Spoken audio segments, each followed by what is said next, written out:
Good afternoon, North Star family. It's that time again. It's about noontime. I've had a very eventful morning so far. I received a phone call from the Cumberland Times, who did a phone interview with me about what our church is doing, what we're doing to reach the community. They talked about, where the church is going to be going. And so I was thinking about a lot of that stuff over the last couple hours. And I want you to know that I believe that the church's future is bright. And, we may never go back to church the way it used to be, where we only meet on Sundays. As a matter of fact, this video itself will probably continue even past that, so that we can, communicate and talk with each other and share the Word of God with each other. And I've probably seen you've seen me probably more in the last week than you have maybe since you've been to our church. So with that being said, that's a good thing. And so we're going to move forward. Before we get into our study, I want you to know I've been watching these videos myself. And yes, I do look like I'm probably like half bored or half dead. So give me some time to readjust to speaking into a camera.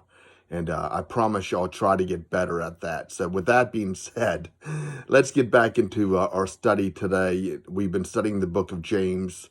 And again, I want to remind you of the audience that James is writing to. He's writing to some people who have been dispersed all around the world.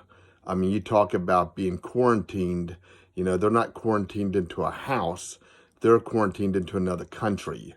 And so they can't leave, they can't go, they can't do anything.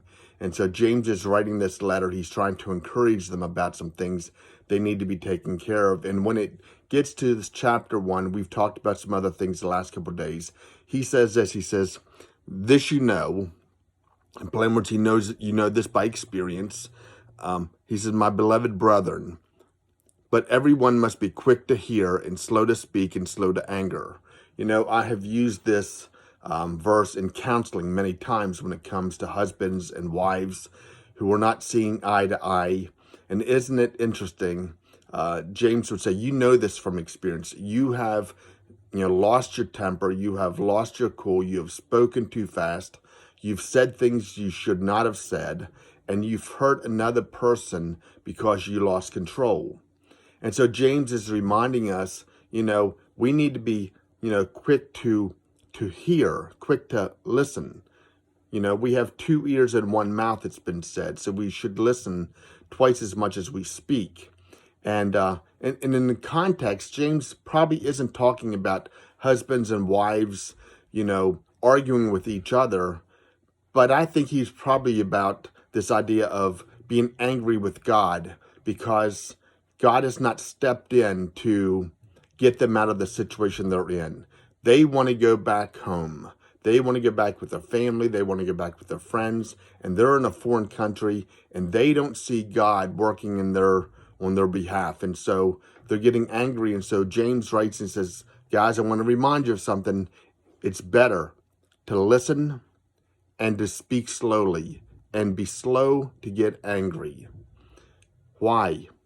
Because he answers, he says, for the anger of man does not achieve the righteousness of God. What he's trying to say is that when we get angry and when we lose our temper and when we lose our cool, we lose our perspective. And oftentimes we will think things and say things and do things that is not godly. And God's in the process of making all of us like his son. So in order to be, part of the process of being conformed into the image of Christ, James reminds us that we need to make sure that we keep control of our temper. And if we will do that, he says that God will do some great things in our lives. He goes on to expand just a little bit. He says, therefore, putting aside all filthiness and all that remains of wickedness and all that remains to humbly receive the word implanted, which is able to save your souls. So he's saying, listen, don't get angry because when you do, bad things come out of you. And God doesn't want that. So today, let's just think in terms of this.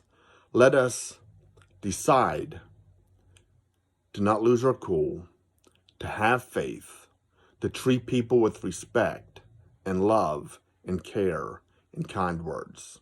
God bless.